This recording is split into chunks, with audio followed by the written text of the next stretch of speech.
Aksi penjamretan di Balai Kaliki, Kelurahan Koto Kociak, Kubu Tapak Rajo, Kecamatan Payakumbuh Utara, berakhir konyol dan viral di media sosial. Seorang pelaku jambret yang berusaha kabur dengan tas milik seorang perempuan mengalami nasib apes. Saat dikejar warga, pelaku kehilangan kendali dan terjatuh dari motornya hingga kendaraan yang digunakannya tertinggal di lokasi kejadian. Alih-alih menyerahkan diri, pelaku justru kabur dengan berjalan kaki, meninggalkan sejumlah barang pribadinya seperti sendal dan jam tangan. Seluruh kejadian terekam kamera CCTV dan diunggah ulang oleh akun Instagram @medsoson_id pada Minggu 2 November 2025. Video tersebut langsung menjadi sorotan warganet karena memperlihatkan detik-detik pelaku panik saat dikejar massa.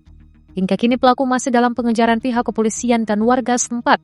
Polisi mengimbau masyarakat untuk tetap waspada serta segera melapor bila mengenali ciri-ciri pelaku.